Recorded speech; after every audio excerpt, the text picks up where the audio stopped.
Donc aujourd'hui, nous avons le plaisir d'accueillir Jonathan Lenoir. Donc Jonathan qui est à l'écran.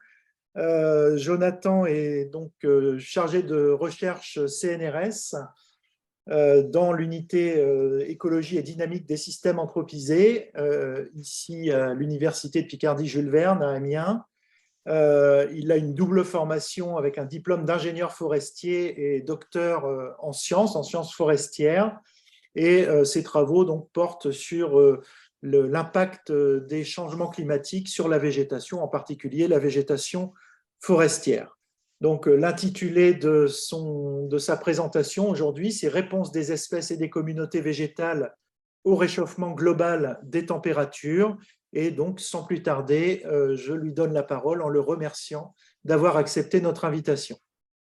Bon, bonjour à toutes et à tous. Merci Guillaume pour la présentation. J'espère que voilà, vous m'entendez bien. N'hésitez pas à me couper s'il y a un problème de son à un moment donné. Je vais vous parler aujourd'hui donc de l'intitulé, comme le disait tout à l'heure, intitulé Guillaume, c'est réponse, réponse des espèces et des communautés végétales au réchauffement des températures. Et du coup, je vais commencer un petit peu par un historique en remontant un peu dans le temps, et notamment à l'héritage laissé par Alexander von Humboldt. Donc, vous voyez bien ici une peinture assez connue qui représente Alexander von Humboldt au pied du Chimborazo dans les Andes. Alors, pourquoi je reviens là-dessus, c'est par rapport aux fameux travaux et aux fameux tableaux physiques d'Alexander von Humboldt et Aimé Bonpland, publiés en 1807, et qui est un petit peu une des premières, en tout cas en biogéographie, un élément important qui fait le lien entre distribution du vivant et distribution des températures, puisque c'est à Alexander von Humboldt qu'on doit notamment les fameuses cartes d'isothermes. Alors les isothermes, pour rappel, ce sont ces fameuses lignes qui vont être représentées sur les cartes et qui permettent de joindre les localités qui présentent des températures, par exemple des températures moyennes annuelles équivalentes. Donc voilà, c'est en gros la de connecter tous les points de l'espace qui reçoivent une égale quantité de température sur une carte. Et donc ces fameux isothermes ont été pour la première fois définis sous la forme d'un croquis par Alexander von Humboldt en 1817. Au cours au cours d'un meeting avec des collègues, il avait présenté un petit peu et donné cette notion d'isotherme. Vous avez une représentation notamment un peu plus tardive de 1897 ici, qui est de là, c'est un document Larousse, où on voit justement la distribution des isothermes sur un planisphère à l'échelle globale, donc avec les températures qui se distribuent pas tout à fait de manière parallèle, mais qui se distribuent en tout cas depuis l'équateur vers les pôles, avec des températures qui décroissent depuis l'équateur vers les pôles. Ici, ce sont les températures de janvier qui sont représentées sur ce planisphère de 1897 de la route. Voilà un petit peu pour le rappel sur la notion d'isotherme. J'insiste là-dessus parce que ça va être un élément important ici de la présentation. Vous allez voir que ça revient un petit peu en filigrane à chaque fois. Donc, je me permettais d'insister un petit peu sur la notion d'isotherme et de revenir un petit peu sur l'historique de l'introduction de cette notion d'isotherme par Alexander von Humboldt.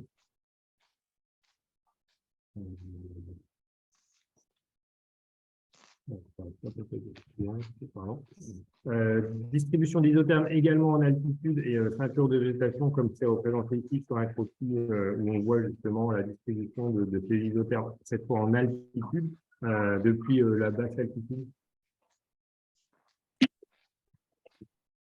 Depuis la basse altitude, je ne sais pas si vous m'entendez un peu mieux, peut-être que j'étais un peu éloigné du micro.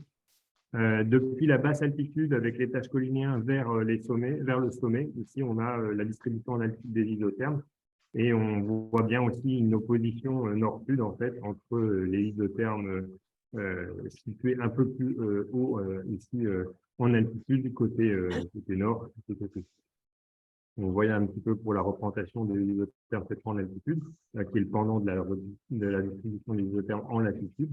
Et bien évidemment, en fait, aujourd'hui, le contexte actuel qui est celui de l'impact du réchauffement climatique sur la distribution du vivant, c'est justement aussi l'occasion de se repenser sur les travaux d'Alexander von Humboldt Et il y avait eu à l'occasion, en 2019, donc assez récemment, l'anniversaire des 250 ans d'Alexander von Humboldt, en tout cas dans un numéro spécial de Nature, Écologie and Evolution, qui était très intéressant sur le sujet, et qui revenait un petit peu sur l'impact du réchauffement climatique en lien avec justement l'héritage des travaux de Alexander von Humboldt.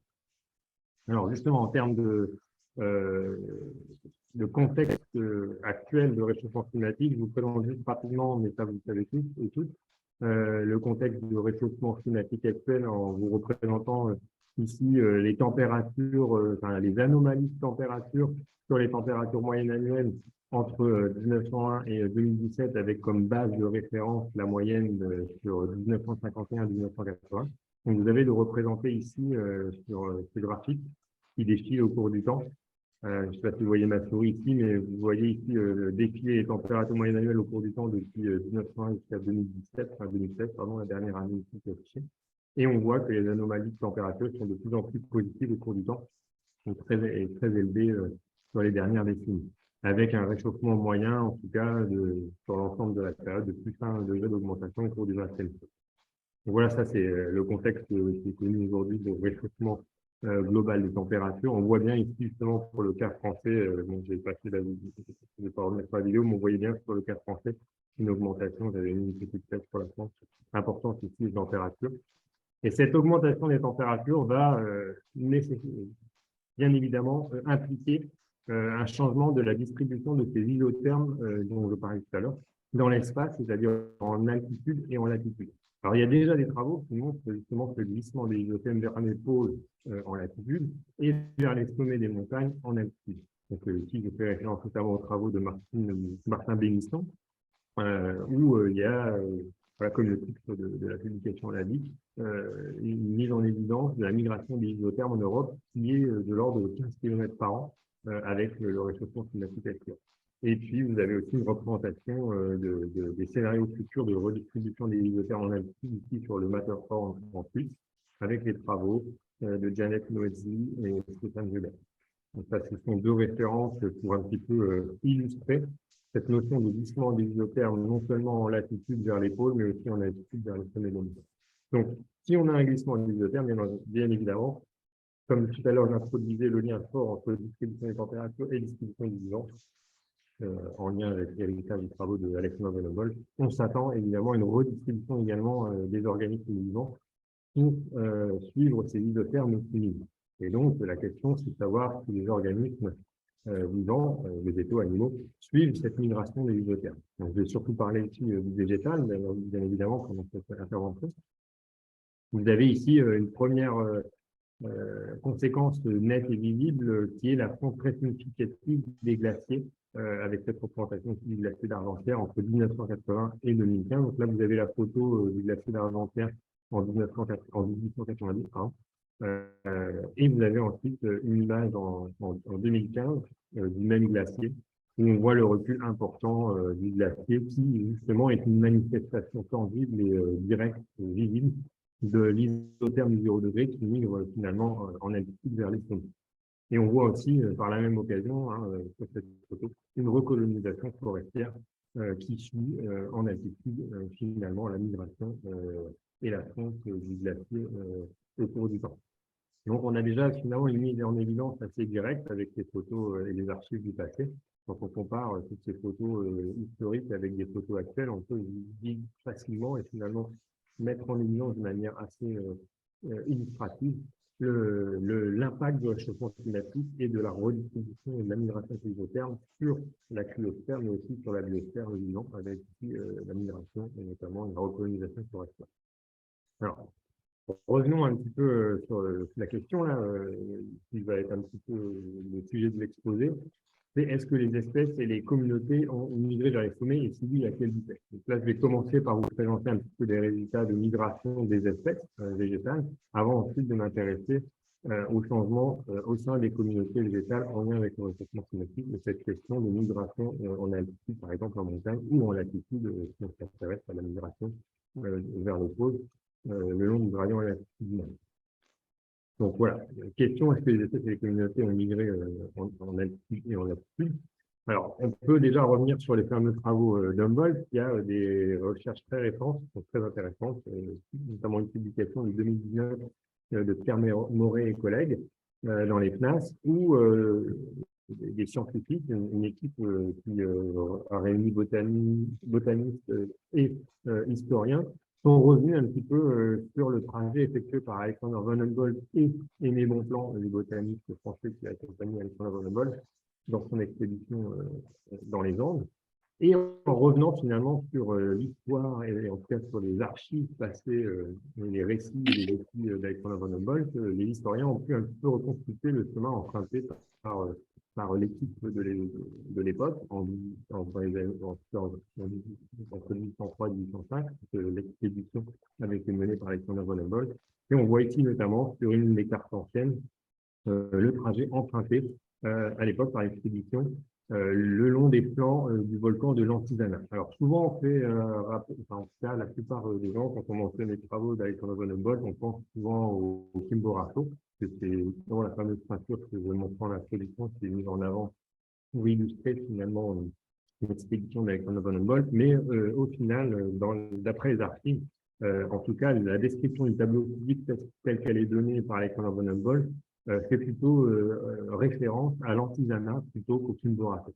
Et donc, l'équipe de scientifiques menée par Pierre Moret sont revenus dans les pas de Humboldt et ont finalement gravi les flancs de l'Antisana en 2015 ou 2017, je ne me souviens plus exactement du date, pour justement voir quel était l'impact, finalement, en tout cas la différence entre ce qu'avaient pu observer à l'époque l'équipe menée par Alexander von Humboldt et les Montants et ce qu'ils ont pu voir plusieurs 2 siècles et demi plus tard en revenant sur cette expédition et sur cet éclatement de la végétation en altitude, comme on peut voir sur les graphiques de gauche. Alors, ici, ce sont un peu les résultats de cette étude vraiment très intéressante que je vous recommande si vous ne l'avez pas vu, où l'équipe menée par Pierre Moret ont montré qu'entre 1802 et 2017, donc entre les 2 dates d'expédition, c'était l'expédition en 1802 menée par Alexander von Humboldt et Aimé Bonpland, et en 2007 par Pierre Moret et son équipe, ils montrent justement que la limite des neiges éternelles est déjà remontée de plus de 200 mètres sur les flancs de l'Antilana, quand on compare en tout cas les données historiques avec les données actuelles.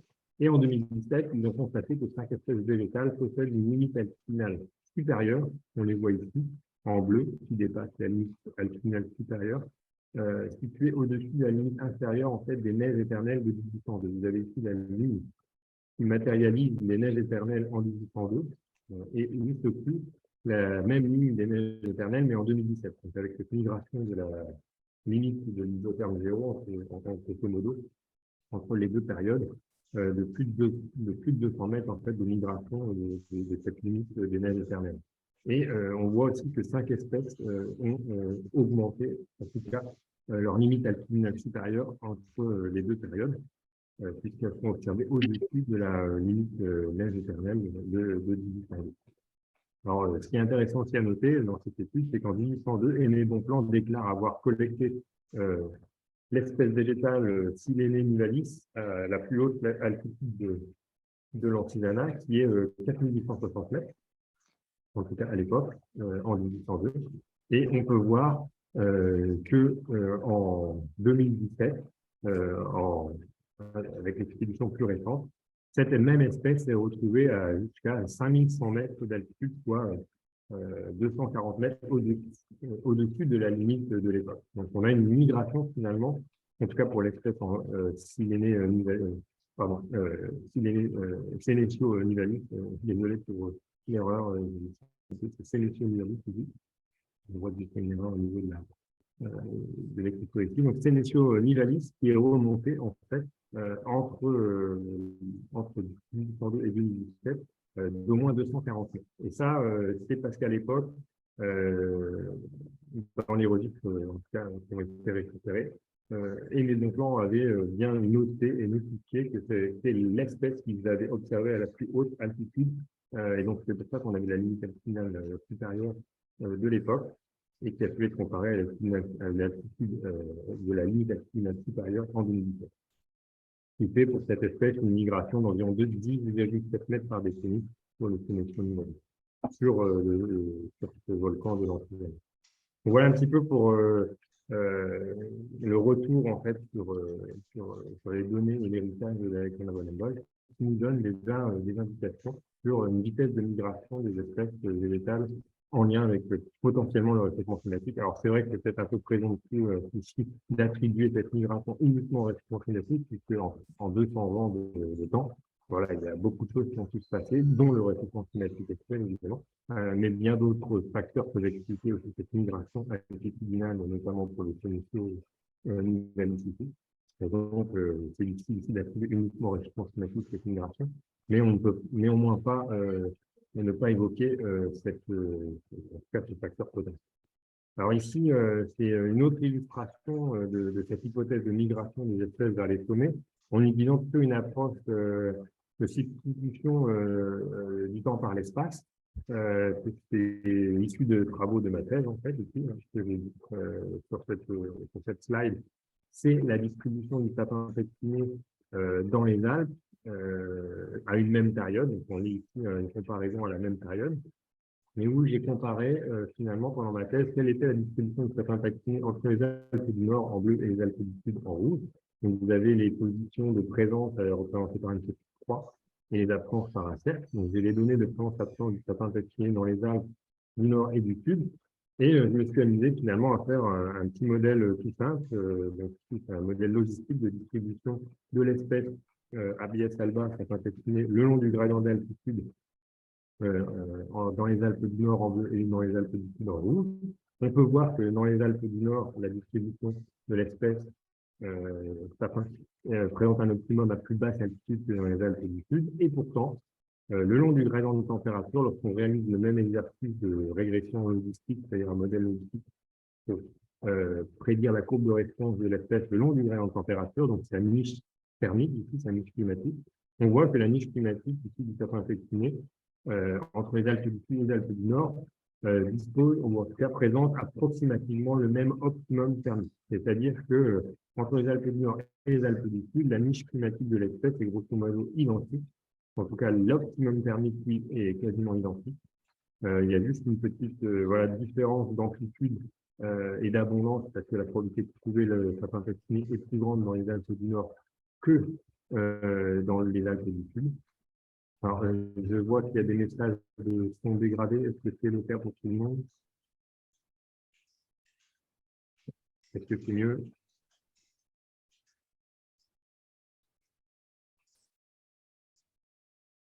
Est-ce que tout le monde m'entend? Oui, oui, c'est bon. Ouais. C'est un petit peu haché, oui, en effet. Ah, c'est peut-être Mais la enfin, non. c'est pas forcément terrible. J'espère que ça va aller mieux. Je reprends du coup. Je vais essayer de me rapprocher un peu. Ou alors est-ce que si je mets un micro, ça va mieux aller? Pardon.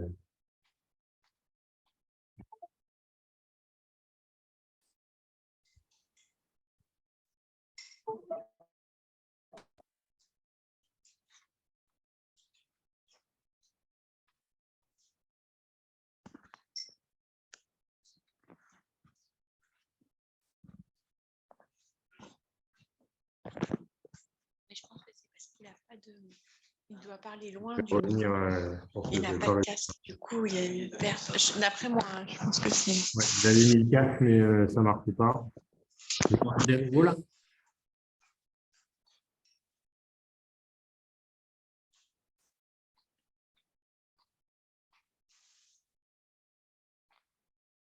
Est-ce que c'est mieux? Ouais. Là, oui, si vous restez comme ça, c'est mieux.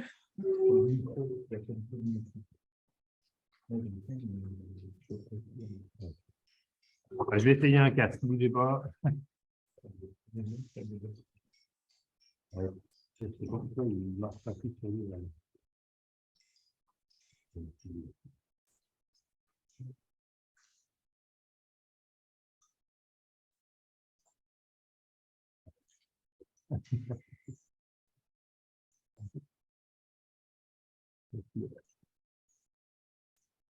Alors, est-ce que vous m'entendez là?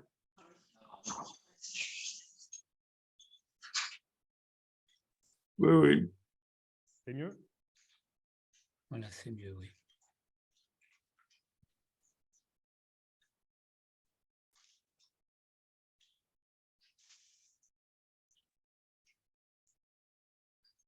Alors, si c'est mieux, je continue. Donc, comme je vous disais ici, c'est finalement une manière de représenter de manière spatiale, si vous voulez, le fait que la migration, en tout cas l'hypothèse de migration en altitude, peut être vérifiée de manière par une substitution de l'espace par le temps. Du temps par l'espace ici, où j'utilise finalement la distribution entre Alpes du Nord et Alpes du Sud, et on voit que l'altitude, ou en tout cas l'optimum altitudinal du sapin pectiné est situé à plus haute altitude dans les Alpes du Sud que dans les Alpes du Nord, et pourtant l'optimum thermique, lui, est quasi identique, si ce n'est que l'abondance est plus élevée dans les Alpes du Nord, du fait qu'on trouve plus en probabilité de présence le sapin pectiné dans les Alpes du Nord que dans les Alpes du Sud.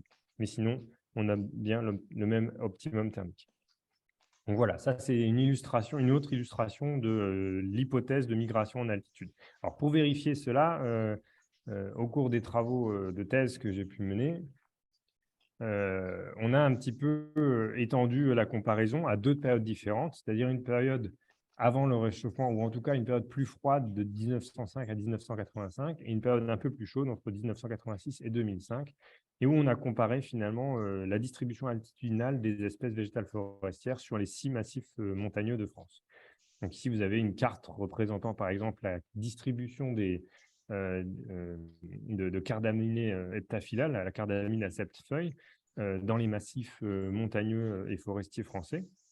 Et on voit ici la courbe de réponse en altitude de cette espèce au cours le long du gradient d'altitude. Ça, c'est pour la période entre guillemets froide de 1905 à 85.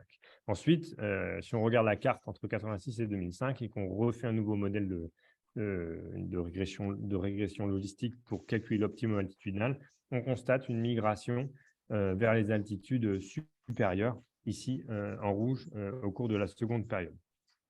Donc voilà pour l'illustration ici sur une espèce avec des données temporelles cette fois, où je compare entre 1985 et 86-2005. Alors, si on étend maintenant à beaucoup plus d'espèces que juste la cardamine à 7 feuilles ici, et que je reprends cette fois en comparant sur un ensemble d'espèces beaucoup plus important, un lot de 171 espèces forestières pour lesquelles on a comparé l'optimum altitudinal à la première période avec celui de la seconde période.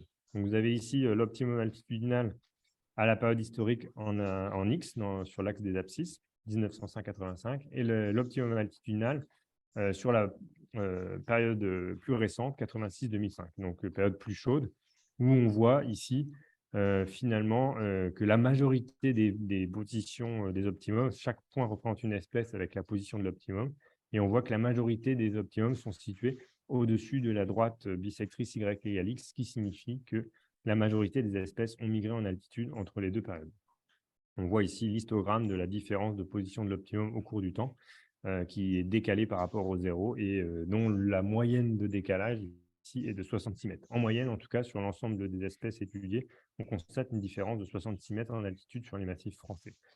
Ce qui revient à dire ici qu'on a eu une migration finalement significative, en tout cas des 171 espèces végétales forestières étudiées. Donc, ce sont des espèces principalement du sous-étage forestier, des herbacées, et des espèces vasculaires du sous-étage, pour lesquelles on observe une migration qui est somme toute beaucoup plus lente et beaucoup moins rapide, en tout cas beaucoup moins importante que la migration des isothermes au cours de la même période. C'est-à-dire que si on calcule la migration des isothermes en altitude sur la même période, on aurait dû s'attendre finalement à, si la migration était synchrone avec celle des isothermes, on s'attendait ici à une migration de 165 mètres entre les deux périodes et on observe pourtant une migration beaucoup moins importante de 66 mètres.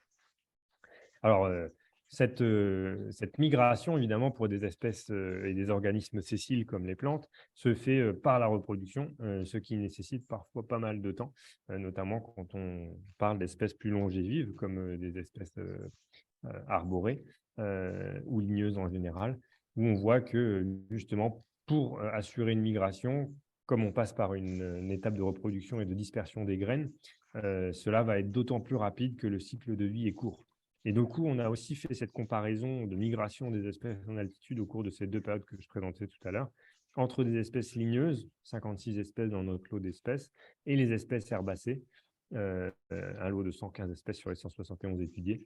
Et on observe une migration qui est beaucoup plus importante chez les herbacées, de 85 mètres entre les 2 périodes, soit à peu près 3,7 mètres par année ici, si on calcule ça en taux de migration. Et ce résultat était significatif. Tandis que pour les espèces ligneuses, on observe une migration qui n'est pas significative. Donc, pour le coup, on ne peut pas trop se prononcer sur les espèces longévives comme les arbres et les arbustes, en tout cas sur la base de cette étude. Alors, il y a d'autres groupes taxonomiques qui présentent des migrations également en altitude, et notamment dans les Alpes en Europe.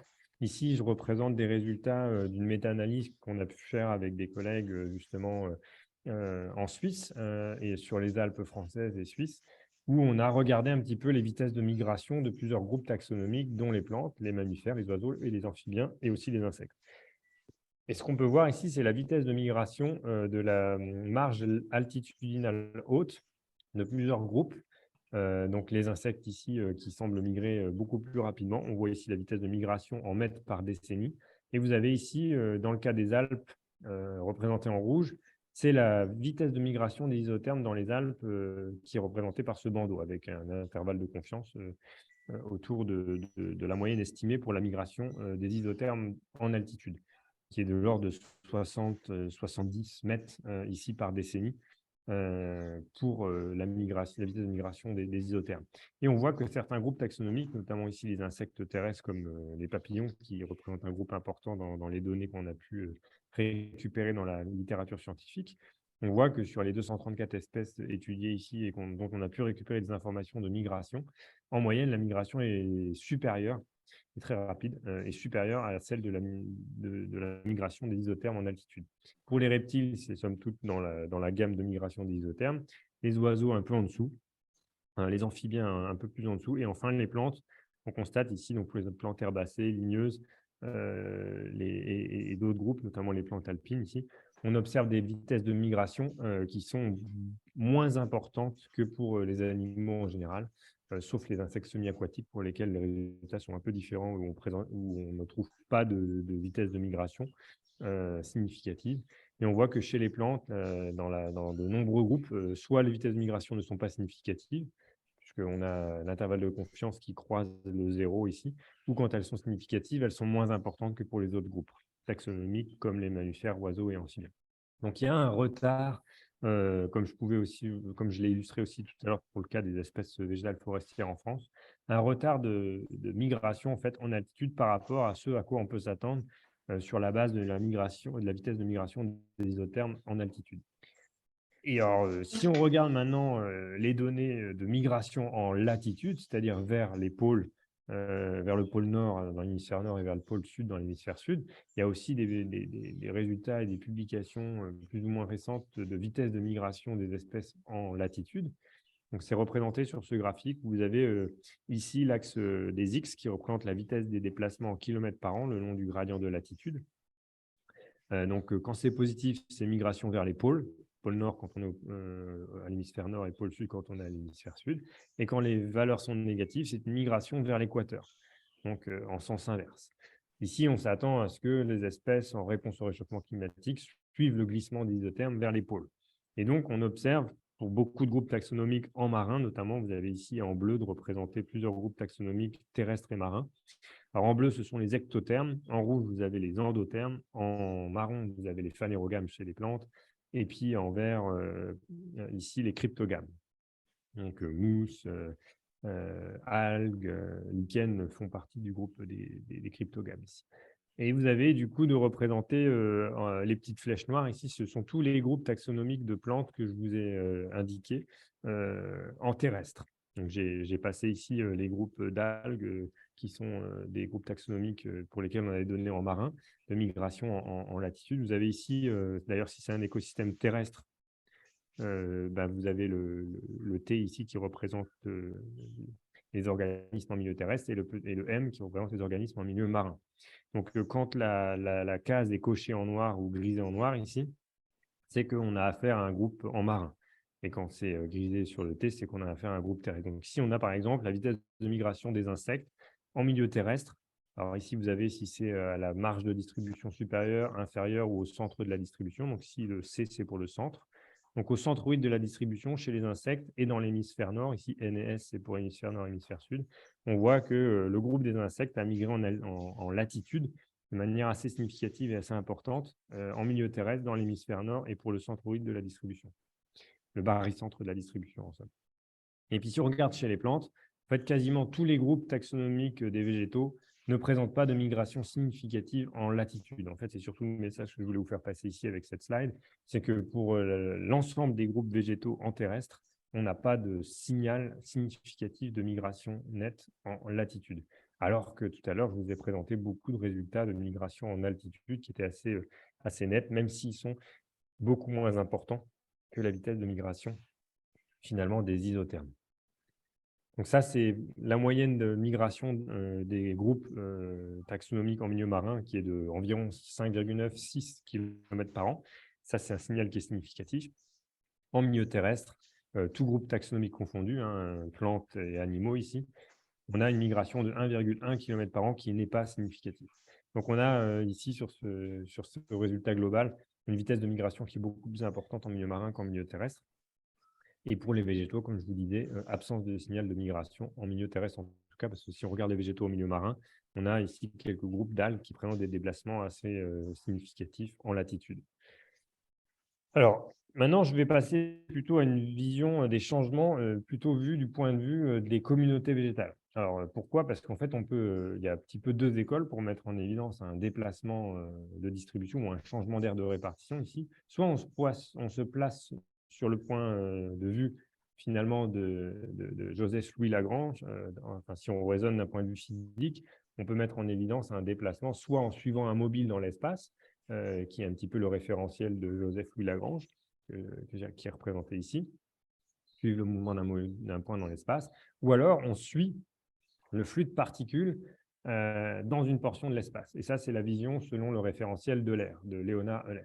Donc, soit vous regardez finalement le déplacement du mobile dans l'espace, soit vous focalisez sur une portion de l'espace et on regarde le flux de particules ou le mouvement, ou en tout cas le flux d'éléments qui traversent cette portion de l'espace. Et donc, finalement, de regarder les changements de composition des communautés végétales, c'est un petit peu prendre le point de vue de Leonhard Euler par rapport à tout ce que je vous ai présenté avant, qui était plutôt un point de vue de regarder un mobile dans l'espace, notamment une espèce ici, et comment l'espèce se déplace et migre en altitude ou en latitude. Et bien maintenant, on va se positionner sur finalement le point de vue de la communauté, en focalisant un point de l'espace, c'est-à-dire une communauté en particulier, et en regardant si les espèces qui rentrent ou qui sortent de la communauté sont plus ou moins thermophiles. Et donc, on va s'intéresser finalement à la thermophilisation des communautés, qui est un indicateur aussi d'impact du changement climatique sur les changements de distribution des organismes. Donc, voilà un petit peu pour vous présenter la transition vers un point de vue plus communauté. Alors, une façon de voir ça aussi, c'est justement de s'intéresser à des communautés assez emblématiques en milieu végétal. Ce sont les communautés, notamment des sommets de montagne. Voilà. Si on regarde par exemple les sommets de montagne au cours du temps, et c'est notamment des données très intéressantes puisqu'on dispose de données historiques très précises et où beaucoup de botanistes au cours du temps finalement se sont intéressés à ces milieux assez particuliers que sont les sommets. Et si on regarde la biodiversité des sommets de montagne, qui sont finalement des communautés assez intéressantes, d'espèces souvent endémiques, on peut regarder si finalement la composition de ces sommets en espèces a changé. Et est-ce qu'on a eu des flux de migration finalement avec des espèces qui sont arrivées des étages altitudinaux inférieurs et qui ont colonisé les sommets, et peut-être des espèces qui finalement se sont éteintes localement et ont disparu de certains sommets. Alors, ce qu'on a pu constater dans les données à l'échelle de l'Europe, l'Europe bénéficie finalement d'un historique assez intéressant sur les inventaires botaniques réalisés par beaucoup de botanistes européens sur les différents sommets, notamment en Suisse, avec beaucoup de sommets dans les Alpes qui ont été visités très, très tôt au cours du XXe siècle, et où on a pu revenir plus tard, parfois 50 ans plus tard, 20 ans plus tard ou 100 ans plus tard, pour voir finalement si le nombre d'espèces avait changé ou s'il y avait en tout cas une augmentation de la biodiversité des sommets.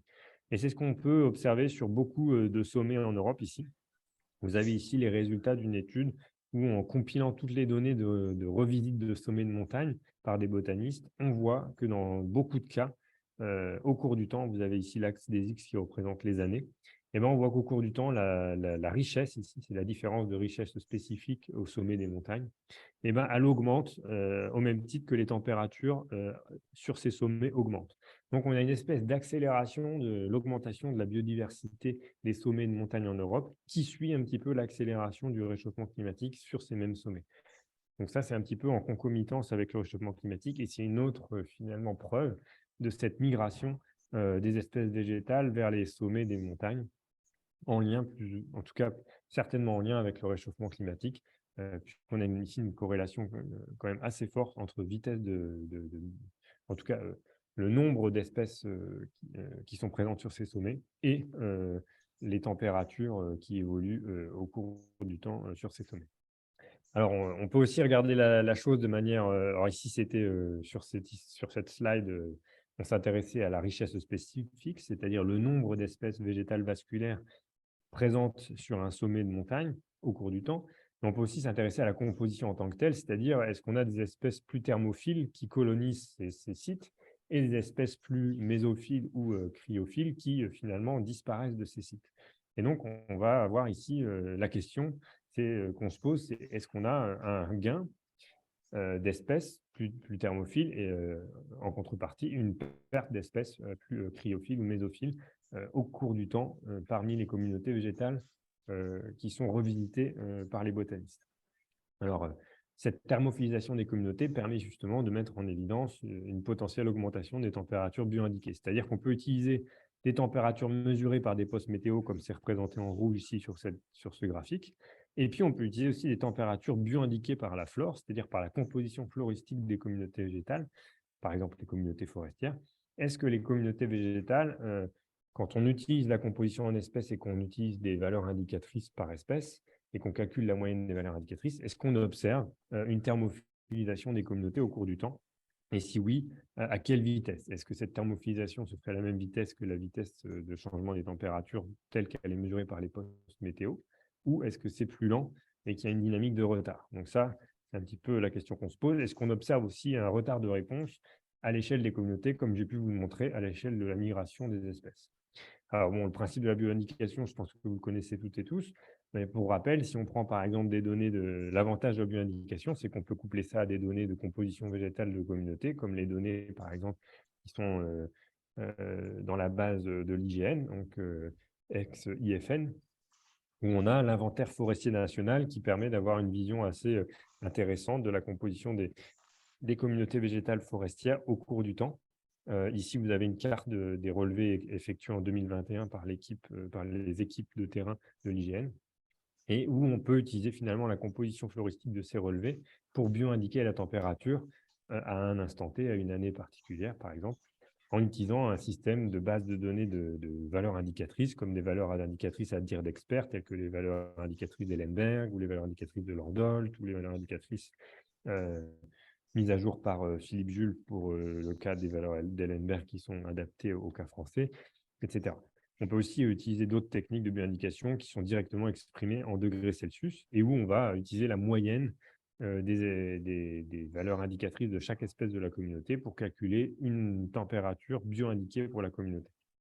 On peut pondérer aussi par l'abondance de l'espèce dans la communauté, etc. Et quand on fait ça, et quand on garde ça sur des placettes permanentes sur lesquelles on a un suivi de botanique, par exemple, c'est le cas du réseau René Coffort, qui est un réseau de suivi à long terme des écosystèmes forestiers et qui est géré par l'Office national des forêts. Sur ce réseau de placettes, vous voyez ici une carte de la France avec les 102 placettes du réseau René Coffort, dont des placettes ici en rouge qui sont des placettes inventoriées tous les 5 ans et quelques placettes, il y en a 8 ici en bleu, qui sont inventoriées tous les ans. Alors, les placettes en blanc, on ne les a pas considérées dans notre étude parce qu'on avait des trous dans les données, donc on ne les a finalement pas traitées. Mais on a pris ici, dans ce jeu de données du réseau René Coffort qui est suivi depuis 1995 jusqu'à 2015, on a pris tous les inventaires effectués tous les 5 ans sur les placettes en rouge et tous les inventaires effectués de manière annuelle entre 1995 et 2017 sur les placettes en bleu. Alors, pour rappel, pour ceux ceux qui ne connaîtraient pas le réseau René-Coffort, ce sont des placettes forestières clôturées. Vous avez ici une représentation, un schéma avec la clôture de la placette. Il y a 4 bandes floristiques au centre, à l'intérieur de l'enclos et 4 bandes floristiques à l'extérieur, l'exclos, où vous avez à chaque fois, pour chaque bande floristique, ce sont des plots de 50 mètres finalement de longueur sur 2 mètres de large. Et donc, ça fait des placettes de 100 mètres carrés, 4 à l'intérieur, 4 à l'extérieur, donc 400 mètres carrés à l'intérieur, 400 mètres carrés à l'extérieur. Et ce sont des placettes permanentes qui font 2 hectares et qui sont matérialisées avec des bornes de géomètres. Donc, c'est très, très précis, hein. Les bornes floristiques sont matérialisées elles-mêmes avec des bornes de géomètres. Donc, quand on revient, on sait exactement qu'on revient au bon endroit et sur la même placette floristique que les précédents botanistes. Et on peut faire un inventaire botanique au cours du temps et un suivi très précis de la composition floristique au cours du temps. Et en utilisant ces données, ces séries temporelles de composition floristique des communautés, on peut voir finalement s'il y a une thermophilisation au cours du temps des communautés végétales. C'est ce qu'on a fait. Et on a comparé finalement la vitesse de thermophilisation des communautés végétales, représentée par l'indice CTI ici, comme le Community Temperature Index, et la température moyenne annuelle qui est donnée ici par la mean annual temperature, MAT ici, au niveau de l'acronyme. Et donc, on calcule finalement un retard de thermophilisation pour un instant T, c'est-à-dire pour une année donnée, entre ce qui est bio-indiqué par la flore en vert et ce qui est donné par un poste météo type Météo France. Et on va aussi s'intéresser finalement aux déterminants et aux facteurs qui expliquent cette dette climatique au cours du temps. Alors, si vous regardez ce graphique ici, qui est représenté sur la diapo, on voit l'évolution des températures sur le réseau René-Coffort. Ici, ce sont les placettes qui sont visitées tous les ans, donc les 8 placettes annuelles, où on voit le losange, ce sont les températures moyennes annuelles telles qu'elles sont données par les postes météo des placettes René-Coffort, puisqu'il faut savoir qu'à proximité des placettes René-Coffort, il y a des postes météo type Météo France qui ont été installés en 1995 et qui sont suivis depuis 1995. Donc, on a les températures moyennes annuelles telles qu'elles sont mesurées par des postes météo, représentées ici en violet. Et vous avez la bioindication par la méthode de bioindication que j'ai indiquée tout à l'heure, pour les relevés floristiques qui sont situés dans l'enclos, le in, et dans l'exclos, le out.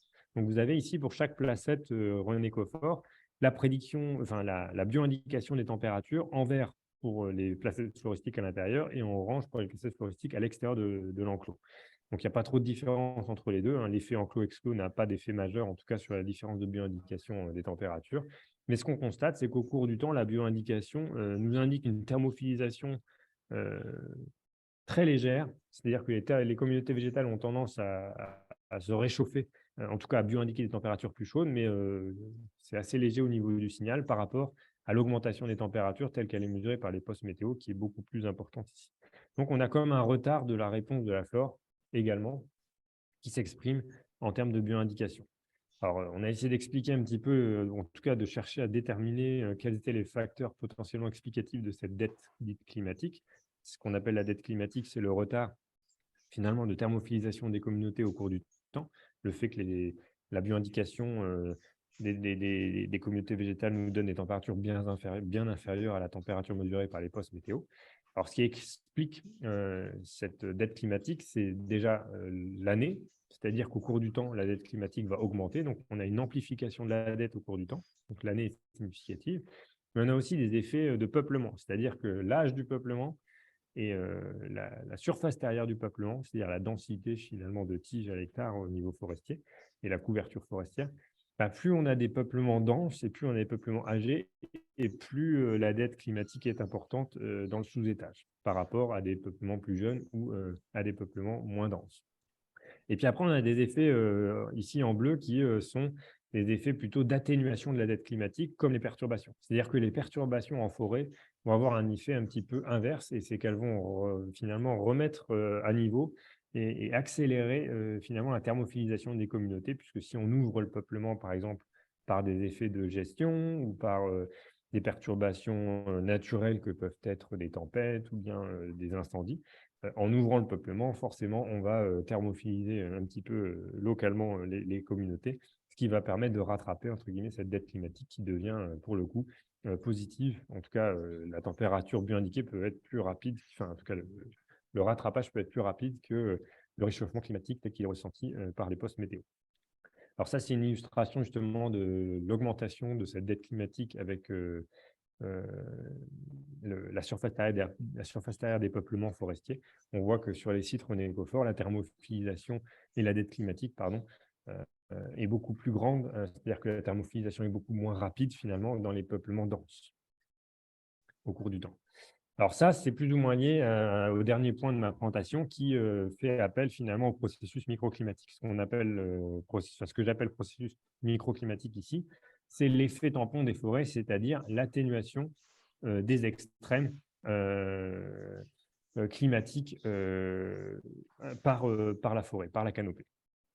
Voilà, j'ai bientôt fini, pardon, j'ai traîné un petit peu. Vous avez ici ces effets qui peuvent être importants du microclimat sur l'évolution des communautés végétales, parce qu'on peut avoir, par exemple, des peuplements forestiers à un stade, par exemple, à un temps T1 de premier, enfin, en tout cas, un relevé historique, et puis ici un resurvey, c'est-à-dire un rééchantillonnage du même relevé plus tard. On voit que le macroclimat se réchauffe d'1 degré. Mais qu'entre-temps, le peuplement, lui, s'est densifié, il a vieilli. Si, par exemple, il s'est passé 20-30 ans entre le premier relevé et le second relevé, on va avoir finalement ici une différence de température de 1 degré dans le macroclimat, mais à l'inverse, le microclimat, lui, n'a peut-être pas évolué puisque finalement, l'effet tampon, lui, a augmenté. C'est-à-dire qu'au lieu d'avoir un effet tampon d'1 degré, on a un effet tampon de 2 degrés. Qui fait qu'au final, dans le microclimat, il n'y a pas eu de changement majeur alors que le macroclimat s'est réchauffé. À l'inverse, si on a des peuplements qui s'éclaircissent au cours du temps, par des éclaircies liées à la gestion ou à des perturbations naturelles, on peut avoir un microclimat qui se réchauffe beaucoup plus rapidement que le macroclimat, passer de plus 3 degrés dans le sous-étage par rapport à un macroclimat qui est de plus 2 degrés. Donc, on a des différences majeures qui fait que quand on regarde la vitesse de thermophilisation des communautés au cours du temps qui est donnée par l'axe des Y ici, eh ben, on se rend compte que la thermophilisation des communautés végétales est beaucoup plus liée au changement microclimatique, c'est-à-dire à l'évolution des températures dans le sous-étage, sous le couvert, le microclimat ici, par rapport aux évolutions de température telles qu'elles sont mesurées par les postes météo, c'est-à-dire macroclimatiques. Voilà pour. Je vais m'arrêter là, parce que je pense que je vais dépasser largement sinon. Je vais conclure juste par rapport justement à cette notion de microclimat qui est important, puisque là, je parle de carte microclimatique. Ici, vous voyez une carte des microclimats avec un zoom sur la forêt de Compiègne. Vous avez ici les données de température macroclimatique telles qu'elles sont données à 1 km de résolution par les modèles actuels basés sur des données de post-météo. Et ici, à droite, vous avez un modèle qui nous donne les température sous le couvert végétal de la forêt à 25 mètres de résolution ici. Et on voit des différences assez nettes de microclimat par rapport au macroclimat tel qu'il est donné par les postes météo. Donc, pour conclure, c'était plutôt d'insister sur l'importance de ces processus microclimatiques pour essayer de comprendre les dynamiques de changement qu'on observe aujourd'hui et les dynamiques notamment de retard, puisque le microclimat peut lui expliquer en partie les retards que j'ai pu, en tout cas que j'ai essayé de vous montrer dans ma présentation, que ce soit en vitesse de migration des espèces ou en vitesse de thermophilisation des communautés végétales. Voilà, je m'arrête là et désolé pour si j'ai dépassé. Non, merci beaucoup, Jonathan, pour cette présentation très dynamique. Et bon, je pense que malgré le problème parfois de son, on a pu saisir le message et l'essentiel de la présentation. Alors, j'ai quand même oublié une chose dans ma présentation tout à l'heure, c'est de dire que Jonathan venait d'obtenir tout récemment la médaille de bronze du CNRS, donc qui est une récompense prestigieuse pour l'ensemble de ses travaux, dont les travaux qui viennent de vous être présentés. Et sans faire de jeu de mots, c'est un sujet chaud dans l'actualité. Alors, on va passer, il nous reste un petit peu de temps pour les questions. Alors, il y a une première question donc, est-ce que les 8 placettes Rennes Écofort suivies annuellement le sont uniquement en plaine? Et par rapport à ce qui a été dit précédemment, est-ce que la dette climatique est plus faible en forêt montagnarde? Alors, c'est une question effectivement très importante et intéressante. Alors, c'est vrai que j'ai pas là les 8 placettes floristiques René Écofort que j'ai montrées. J'aurais pu vous montrer les résultats aussi pour les autres placettes qui sont où on a un plus grand nombre de placettes et qui sont des placettes suivies tous les 5 ans et on a les mêmes tendances. Donc, ça ne change pas. Là, je vous ai fait le focus sur les 8 placettes parce qu'il y avait le suivi annuel. Mais si on regarde sur les autres placettes suivies tous les 5 ans, on observe la même tendance et les mêmes effets de retard. Alors, par contre, ce qu'on a pu constater, c'est qu'il y a des différences, effectivement, en tout cas de l'amplitude du retard entre des placettes situées en montagne et des placettes situées en plaine. Et le retard, il est beaucoup plus important en plaine qu'en montagne. En tout cas, c'est ce que la majorité en tout cas, nos résultats et la majorité des études montrent que ce retard de thermophilisation des communautés végétales forestières, en tout cas, là, je parle des forêts parce que c'est vraiment là-dessus qu'on a travaillé le plus, on observe une thermophilisation des communautés végétales qui est beaucoup plus rapide en montagne, et c'est lié plus ou moins à la vitesse de migration qui est plus importante en montagne qu'en plaine, puisque c'est plus facile, entre guillemets, pour les espèces végétales, finalement, de suivre par dispersion des isothermes qui sont plus proches en montagne qu'en plaine. Donc oui, c'est une question importante, et effectivement, il y a des différences entre plaine et montagne. Alors, il y a une autre question de Hugo Dupont. Est-ce que ces résultats ont l'air tous construits à partir de communautés végétales forestières? Qu'en est-il des milieux ouverts? Alors oui, là, j'ai focalisé beaucoup sur les milieux forestiers. Alors pour tout ce qui est vitesse de thermophilisation, je n'ai pas forcément, moi, je pense qu'il y a des travaux, je ne les ai pas en tête là, mais en tout cas, nous, on n'a pas fait j'ai pas réalisé de travaux ou je n'ai pas collaboré avec des gens qui ont travaillé sur des milieux ouverts spécifiquement pour ce qui est de la thermophilisation des communautés. Mais je pense qu'il y a certainement des choses dans la littérature. On avait regardé à une époque, essayer de comparer ce qui se passait avec des données dans le temps sur des écosystèmes plus ouverts. Et alors, à notre grande surprise, parce qu'on s'attendait à des thermophilisations plus rapides, ce n'était pas forcément le cas. En tout cas, ce n'était pas simple et pas. Donc, ouais, on n'avait pas forcément creusé plus la question, mais c'est une question importante. Pour les migrations, la vitesse de migration des espèces, par contre, il y a quand même pas mal de données en milieu ouvert, notamment dans les milieux alpins, au-dessus de la tree-line forestière. Il y a beaucoup de données quand même sur les migrations d'espèces alpines, mais c'est vrai que quand on regarde le PowerPoint, enfin en tout cas dans une des slides que j'ai présentées, je montre à un moment donné la vitesse de migration des espèces alpines, donc au-dessus de la tree line, et cette vitesse de migration est beaucoup moins importante que celle des espèces herbacées. Alors, est-ce que c'est lié à la durée de vie des espèces alpines qui peuvent être peut-être un peu plus longévives? Je ne sais pas. Mais ouais, il y a certainement des différences, en tout cas, entre milieu ouvert et milieu fermé qui demanderaient à être un peu creusées. Alors, je n'ai pas d'autres questions dans le chat. Je ne sais pas si… Ah si, Thierry pose une question en direct. Vas-y. Ton micro est coupé. Oui, je disais que je n'étais pas discipliné parce que j'aurais dû le poser dans le chat. Mais d'abord, félicitations pour cette communication. Oui, moi j'avais une question par rapport… Hier, Antoine Kremer a sorti dans une conversation un papier très intéressant sur la diversité génétique des chênes et les capacités d'adaptation de ces chênes donc au changement climatique. Moi, je me posais la question, est-ce qu'il y a des relations entre justement une diversité génétique dans une population de telle ou telle espèce et ses capacités de migration? Est-ce qu'il y a eu des études qui ont travaillé sur ces aspects-là? Sachant que, je pose en même temps ma deuxième question, évidemment, le résultat, pas de migration latitudinale pour les espèces arborées, c'est quand même un peu embêtant quand nous on parle de migration assistée, etc. Donc, Oui, ben c'est sûr que en fait, la migration assistée est d'autant plus nécessaire, on va dire, en latitude, puisque c'est plus compliqué pour les espèces de migrants en latitude du fait déjà de la distance qu'il y a entre les isothermes et de la vitesse du réchauffement. C'est-à-dire qu'il y a deux choses. Il y a la vitesse à laquelle les isothermes vont glisser vers les pôles en latitude, qui va être assez rapide, lié à l'effet de l'intensité du réchauffement climatique actuel. Et le fait aussi que finalement, ces isothermes sont tellement éloignés les uns des autres, en tout cas une proportion 100 fois plus importante par rapport à la montagne, au moins. Et donc, du coup, ça nécessite des distances de parcours, en tout cas de dispersion beaucoup plus importantes pour retrouver des conditions climatiques favorables.